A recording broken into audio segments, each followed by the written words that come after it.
কখনোই সে অর্থে ব্রেস্টের কোনো নাটক নিজে এখানে প্রযোজনা করেননি, যদিও তার দর্শনটাকে আপনি গ্রহণ করেছেন অনেক ক্ষেত্রেই। এটা কেন করেননি? পারি না বলে।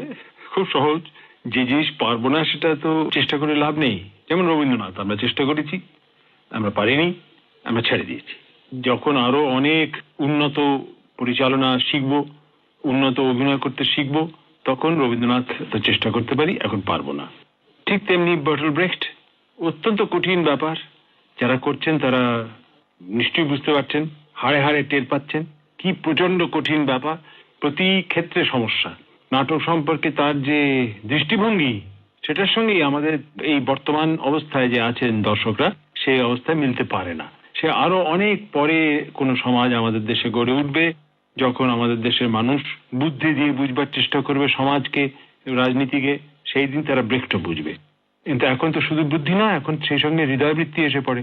এবং নাটক দেখতে শিখেছে আমাদের মানুষ হৃদয়বৃত্তি দিয়ে। সে আবেগে কম্পিত হতে চায়, সে ক্রুদ্ধ হতে চায়, সে কাঁদতে চায়, এবং ব্রেখট সেগুলো কিছুতেই করতে দেবেন না ওকে।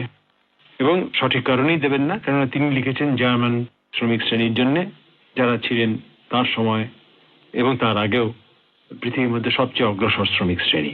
কিন্তু আপনি ওয়েস্টার্ন ফর্মের বা প্রয়োগগত দিক অনেকটা ব্যবহার করেছেন আপনার নাটকের মধ্যে। হ্যাঁ, সে হয়তো এসে গেছে, মানে সচেতন ভাবে করিনি, কিন্তু অচেতন ভাবে আসতে বাধ্য। ব্রেখট